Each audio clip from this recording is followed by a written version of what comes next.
adjudicators, ladies and gentlemen. Oh my gosh, that little girl with her mother just ran across the stop, drop and go zone and almost bumped into my car. That was a close one, Mum. Have you ever been driving through the stop, drop and go zone and out of nowhere, a student with their parent randomly runs past your vehicle when there is a pedestrian crossing where you're meant to cross the road? As I can see, some of you are nodding your head. Throughout the world, road traffic injury is the second leading cause of death for ages between 5 and 14. As school leaders, we are failing to show a good example, and drivers would feel extremely guilty if an accident happened in these zones. Many times, the safety of others is being put in danger because you think to yourself, there's no point going down to the crossing when I can just take a shortcut. Before you do, stop.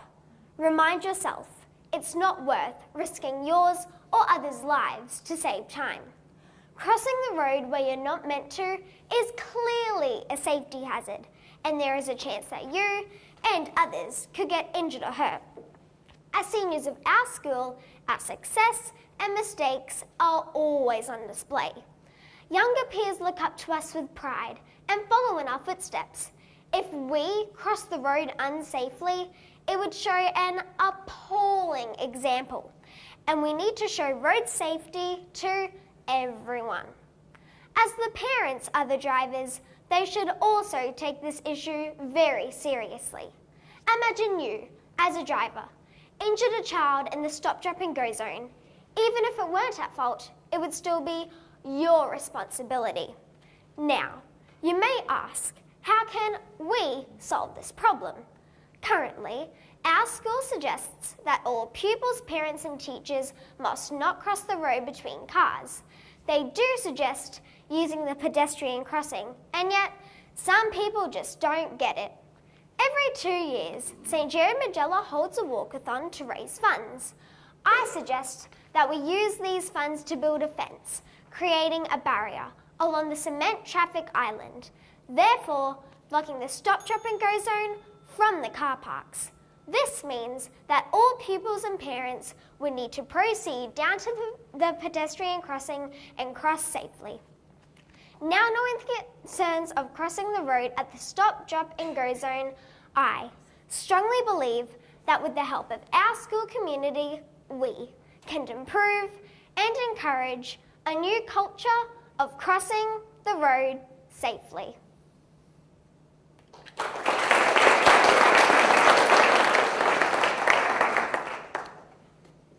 Good evening, Chairperson, adjudicators, ladies and gentlemen. Cairns is a beautiful place, a great tourist attraction, and a fantastic place to live. But there are some aspects we could improve on, and some are necessary and urgent. Have you ever got stuck in traffic when there's somewhere really important and you need to be? Or how about visitors walking down the esplanade, swimming in our waterholes to find rubbish everywhere? Tourists, no one wants to come to visit beautiful city because the reef is dying.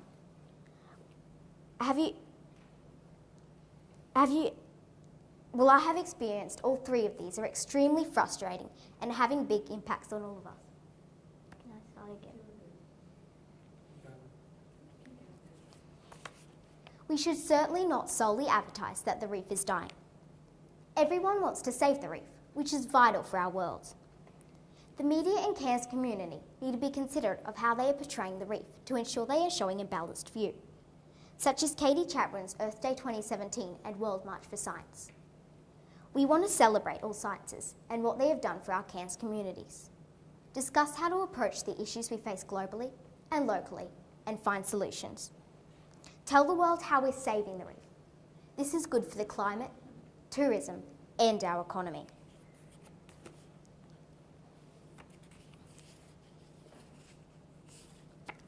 Littering the environment has a huge effect. It's our normal every day that we pack a lunch with snacks and plastic wrap. Then once we're finished, we throw it away. We're littering things everywhere. Litter falls down the drains. Drains lead to the Great Barrier Reef.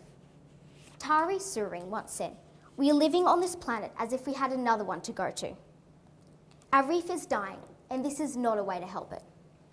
If everyone thought about just bringing your own bags to the shops and getting containers instead of plastic, it would be a huge improvement already. Cairns is great. There are so many places to go. But sometimes you find yourself in a big clump of traffic. Have you ever got stuck in traffic when there's somewhere really important and you need to be? Well, you would understand the frustration. Traffic is caused by lots of things, so it's really hard to get rid of completely. But Jack Ma once said, "Never give up. Today is hard. Tomorrow will be worse, but the day after tomorrow will be sunshine."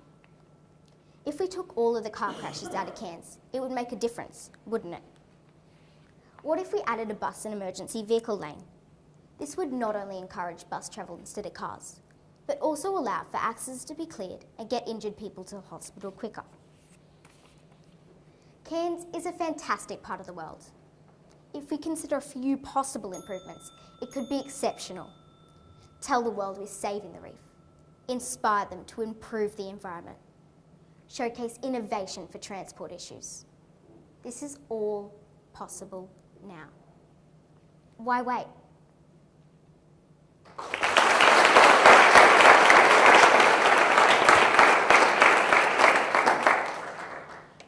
Good evening, ladies, gentlemen, chairperson and adjudicators. Today, I am going to be speaking to you about how I could improve my school. I feel like I am lucky, as my school is pretty great, and there's not too much I would change. However, as Mum says, there's always room for improvement. So here are some ideas I'd like to share with you. I think that it would be good if we could engage more with other year levels. If this were possible, the younger children would feel more comfortable approaching the older kids, should they ever have a problem. And it would provide a better opportunity for the older kids to act as role models. To make this possible, I have a few ideas that would bring us closer together. What if each year level had a class pet? The pet would have to be selected according to the level of responsibility required and the age of the children. We should also bear in mind the suitability for the environment itself. For example, I don't think a pet horse is very practical in my school, as it's too big. And I'm pretty sure a pet gorilla wouldn't work either. Let's start with the preppies. I think the ideal class pet for this year level should be a fish or turtle. Something that requires limited care, but still provides an opportunity for the class to learn about the animal. They might learn that goldfish can live up to 40 years and can actually recognize people's faces, even those that are doing this to the fish tank. They would learn how important it is to feed them the right food and the correct quantity, or they might die. Thankfully, goldfish are easy to replace. Grade 3s could have a guinea pig. Well, 2 actually, because they need a companion. But a word to the wise, never place a male and female guinea pig in the same cage. Unless, of course, you want a few hundred of them. In my year level, because grade 6s are so mature and so ready to take on additional responsibility, I'd suggest a dog. This would teach us about responsibility by walking, feeding, and retrieving its mess. It has been proven that caring for an animal can help manage stress. So perfect for those teachers with naughty kids. My second suggestion would be to appoint a mentor in each class. The mentors would get together with representatives from each year level to discuss their class pet and the things they have learned. Finally, these same representatives could get together and work with the school council to raise funds for those charities to help sick and injured animals. For example, one month we could raise funds for the RSPCA, and the mature grade 6s with the dog would run the event. The next month, the year level with the turtle could raise money for, let's say, the Cairns Turtle Rehabilitation Centre. I really do believe that providing the school with a common interest will enable our year levels to mix more easily and may even lead to a decrease in playground bullying.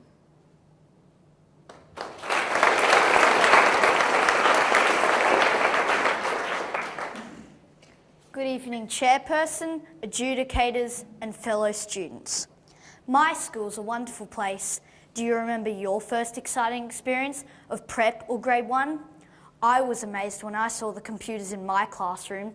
And on Grandparents' Day, I know my granddad's eyes nearly popped out of his head when he saw the interactive whiteboard. There was nothing like that in the 1930s. But today, I'm going to tell you how I can improve my school even further. Lemonade fountains, chocolate lakes, and everything made of candy. I don't want to achieve this in my school, but I know what I can achieve.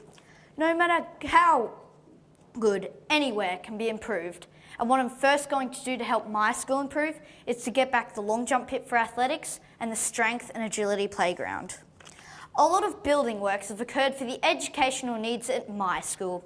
Consequently, the long jump pit and the strength and agility playground were removed. The consequences for the removal of these two facilities is that children have been forced to jump on the grass for long jump and they have no playground to climb on at lunchtime. If children are left to jump on the grass, knee, leg and ankle injuries are bound to happen. Sorry for the pun. And a lack of the playground means that children's need for climbing is not satisfied. And we all know that children are like monkeys. They need to climb. If they're not climbing on the playground, they'll be up the walls of the classroom. I'm getting my mum to go to the next P&F meeting to rally for the replacement of the long jump pit and the strength and agility playground. Now, I want to tackle health head on. Let's look into the lunchboxes prepared on your kitchen bench. What's in the lunchbox that you send to school? Or what's on your tuck shop order? Everyone knows that 1 in 5 children in Australia are obese or overweight. Eating the wrong foods at school works against tackling this problem. I don't know the exact health statistics at my school, but it has been quoted, "In life, much like smoothies, you get out what you put in." Too many lunchboxes at my school are filled with processed packets of food that are low in nutrients and not all good for a child's health. And although there are a variety of foods at the tuck shop, children overwhelmingly choose pies, muffins, chicken wedges and crisps. I've decided that the best option is to put an article in the newsletter telling parents what the healthiest option is to put in their child's lunchbox. Also encouraging more healthy options at the tuck shop like fruit, vegetable and milk smoothies. To conclude, improvement doesn't just happen. It begins with a spark.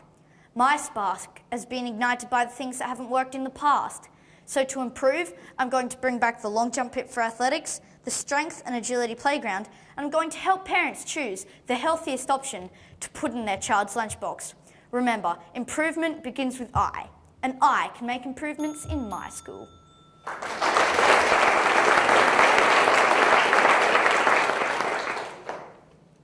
Good evening, Chairperson, adjudicators, parents and fellow students. We know just how great a city Cairns really is. Beautiful beaches with pristine waters, rich green rainforests that enhance our backyards, and a coral reef world famous as one of the great wonders of our planet. So when I considered the question of how I would improve this already beautiful city, gosh, was I perplexed. Many people travel very long distances to experience Cairns. Unfortunately, once they get here, the only form of reliable transport is by car. This should never be the case, especially in a town that is known for tourism. In fact, this isn't just about tourists, it's also a problem for us locals. On our way to school, my brother and I attempted to find the closest bus stop to our home, only to realise buses do not even service the suburb we live in. To solve this, shuttle buses should be added. Secondly, our beautiful city could be kept greener and cleaner by having better ways of managing our rubbish. Ban the bags! Have you heard this before? California, Delhi, and even Rwanda have banned plastic bags. Meanwhile, we are patiently waiting in hope. This is rubbish. I want Cairns to be at the top of the race to be green and clean. Finally, I want a theme park. Yes, better than the Gold Coast Wet and Wild. I want a theme park with gravity-defying roller coasters. And test your fitness by trying our new tropical obstacle course, where you'll find yourself bumped by bananas, sliding on squashed mangoes, and swimming through passion fruit pulp. Plus, environmentally sustainable, all serviced by our brand new solar-powered shuttle buses. Imagine no waiting around for hours for the next bus in our greener, cleaner city with fun and exciting rides that are environmentally sustainable. Even David Suzuki would be proud of us. As Cairns locals, we know we can. Good evening, adjudicators, chairperson, and ladies and gentlemen. Tonight, we're talking about how people, like you, can help make Cairns a better place. There are a lot of things we could do to help Cairns, so I have limitless options. But tonight, I'm talking about the shocking, the abominable, the repulsive issue, littering. Now, I know this is a very cliché subject and has been discussed countless times before, but it is a very, very serious problem. Take a glass bottle, for instance. Did you know it takes glass 2 million years to break down? That's right, 2 million years. That means that you could drop a glass bottle, BC, and it would still be here in 2017. And you know our good friend, plastic bottle? Let's just say it's going to be around much longer than any of you. It's going to live for a terrifying 450 years. So if these things are sticking around for that long, what's the cost to Cairns? Think of it like this. There are 3 plastic bottles. Bottle 1, like so many of its companions, ends up in a landfill. This humongous dump increases every day. As water flows among the compressed rubbish, it binds with the plastic to create a toxic acid called leachate, which then seeps through the ground, killing all plant and animal life around it. Bottle number 2 is thrown neglectfully into a river, which is then taken out into the Great Barrier Reef. After months at sea, it is eaten by a turtle, which mistakes the brightly coloured plastic for food. The results are fatal. But luckily, bottle number 3 is spared the cruel torture of its friends. It is disposed in a recycling bin, which is then taken by a truck to a plant, where it and its companions are squeezed flat into a block. Actually, this doesn't sound too good either. And it really doesn't get better, for the plastic anyway. It is then shredded into pieces, cleaned, and melted, and made into something brand new. And it can be used again, and again, and again. And as if by magic, bottle number 3 can become a desk, or a chair, or even clothes. There is no doubt that glass and plastic damage our gorgeous plant life and animals by being thrown away by humans and not being recycled. It is 100% true that we can lessen the damage we do to our environment by taking a few minutes out of your day to throw your glass and plastic into the recycling bin. By recycling, we can improve our littering habits.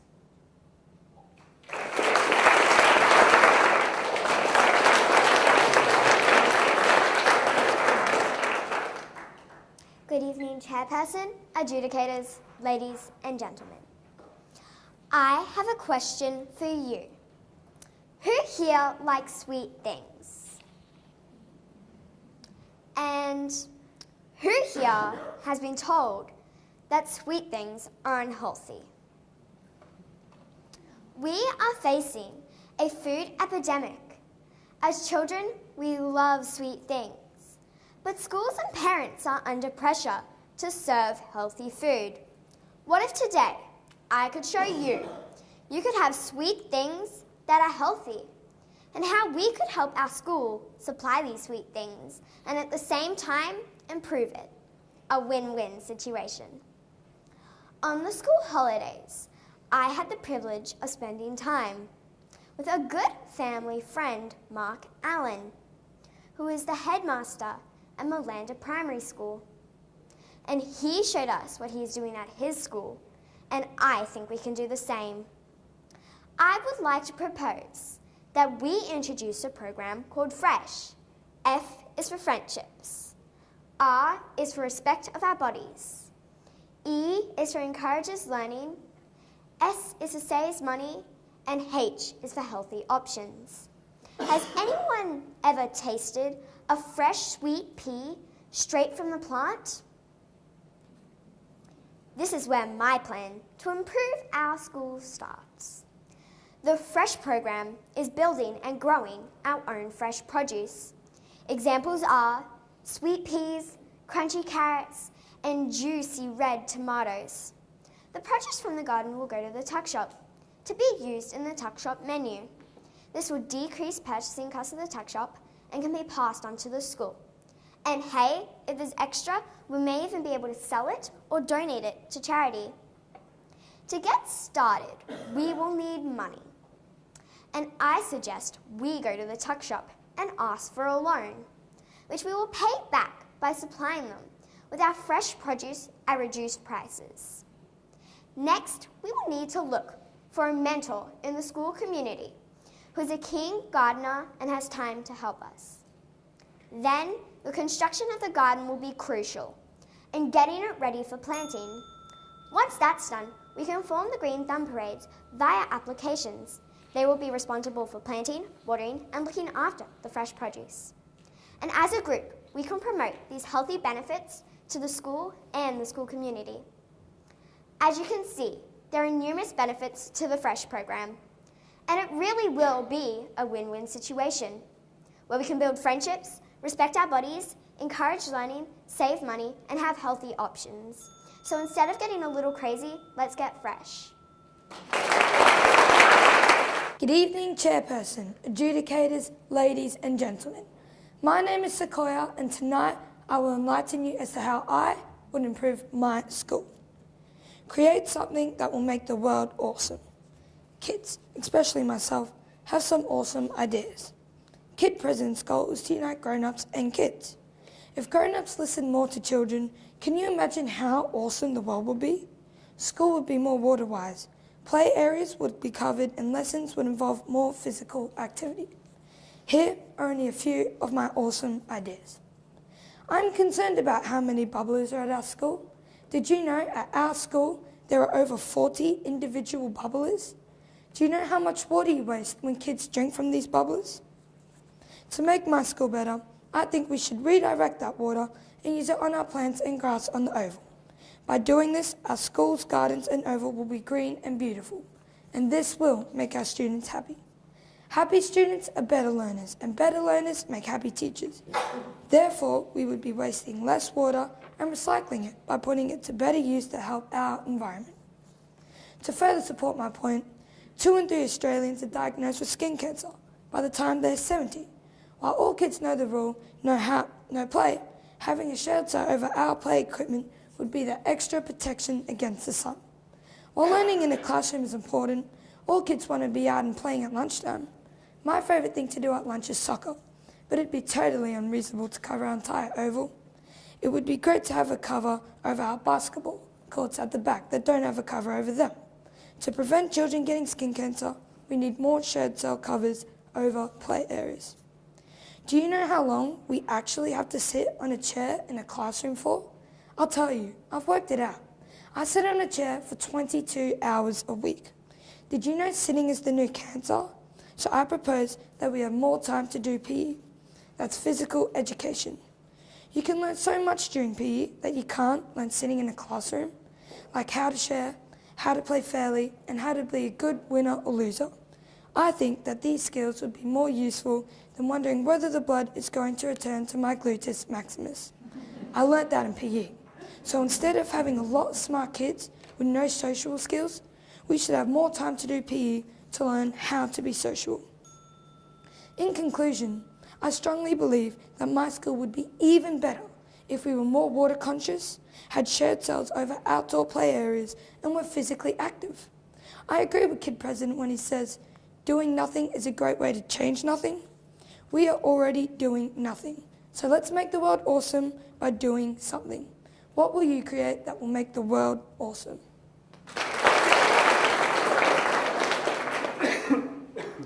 Good evening, Chairperson, adjudicators, ladies and gentlemen. What would I do if I could improve my community, Goldsboro? Before I talk about what we need, let's talk about what we have. Goldsboro is a beautiful place to live, with its safe and friendly community, spectacular views and scenery, and if you don't mind crocodiles, we even have some pretty good swimming spots too. But there is certainly plenty of room for improvement. Firstly, let's talk about phone reception, or rather lack of reception. Not only is this very annoying, but it also can be dangerous. My dad often looks like Rafiki from The Lion King, walking around the yard, holding his phone up in the air just to get reception, even though it is quite funny to watch. The internet could do with an upgrade as well. At my place in Goldsboro, the phone will ring, and this means the internet will cut off. And this equals in my brother coming out yelling and screaming like a little girl, and it almost reduces him in tears. I'm sure this occurs in many households in Goldsboro. Another improvement that we need is a convenience store that sells bread, milk, fruit, vegetables, and things you need in everyday life. If we got a convenience store, this would be useful for when the Mulgrave River floods over the Peats Bridge. This is known to happen for up to 7 days, at least twice a year. A convenience store would also open up job opportunities for those who aren't able to drive to Gordonville or further, or for those who don't have their license. Which brings me to my next statement. Goldsboro, you don't have your license, you live alone and want to go to Gordonville. You're waiting at the corner of your street and waiting and waiting, and nothing comes. So Goldsboro needs public transport that can take you to Gordonville, Edmonton, Mount Sheridan, then to Cairns. This would equal Goldsboro having more people working, more money for the public transport companies, and for those who don't usually do something on the weekend, so they can go to Cairns and have fun with their friends. So with these topics, who thinks Goldsboro can be a good community? Well, I know I do, because if we got better reception, a convenience store, and more public transport, a lot more people would consider living in our beautiful community, Goldsboro.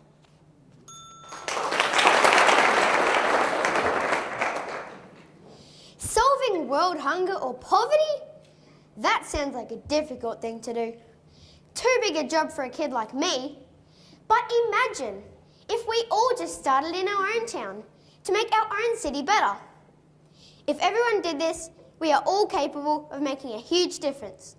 Good evening, Chairperson, adjudicators, ladies and gentlemen. What is wrong with the world today? That is a question I hear all the time. Homelessness, poverty, drugs, violence, pollution, and lack of education are just some of the issues facing our community. But I am just a kid. How am I capable of doing anything to fix these problems? Why do we even have these issues? I'll give you a few reasons why. Some people think you should just complain about it. That's dumb, he's dumb, everything's dumb. Complaining about it does not make it better. It just makes people mad.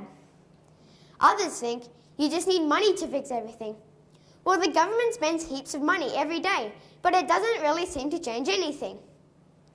Other people think that changing our community can only be done by smart people. Just put them all in a room and let them figure it out. Some people think that only famous people or powerful people like the mayor can make a difference. Well, there are lots of famous people around, and we have had lots of different mayors over the years, but the problems are still there. Obviously, even powerful people aren't going to make things better by themselves. To make our city better, I think we could make everyone do 1 hour of volunteering every month. Everyone can choose what they want to do. Whether it is caring for the environment by collecting rubbish or planting trees, helping cook and serve food for the homeless, helping animals in the animal shelter, or volunteering at a local sporting club. There are many ways to help people in our community, and everyone is capable of doing something. If everyone volunteered, it would add up to thousands of hours of help each year, and think about what type of difference this would make. It would also make people think less about their own problems and get more involved in our community. It makes people feel better about themselves and makes them realise the world is not fixed by the smart, powerful, rich or famous people, but by everybody working together. We all need to be able to lie in our beds at night and ask ourselves the question, have I done at least one thing to help someone throughout the day? The reality is, if you're not part of the solution, you're part of the problem. Things don't have to be the way they are. The world is changed by ordinary people doing extraordinary things. People like me and people like you. The community is filled with problems, so we all need to be problem solvers. First up, we'll have Marlia Yadvish-Jack from St. Gerald.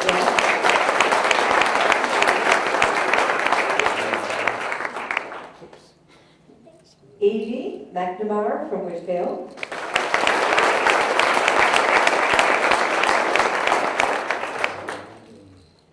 John Luke Kansami.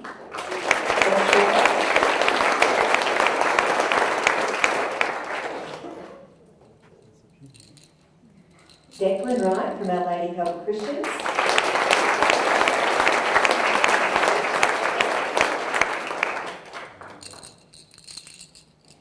Mayuri Gopala Pillai.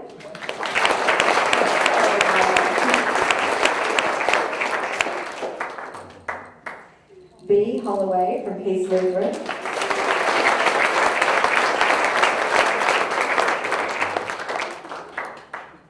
Jordan Lee Harrod from Holy Cross.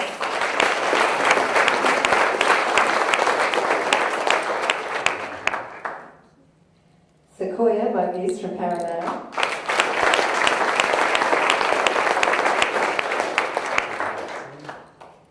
Emily Sues from St Michael's.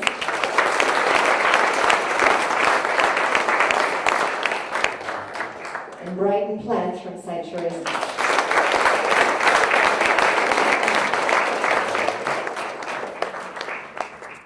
All right, we need another drum roll.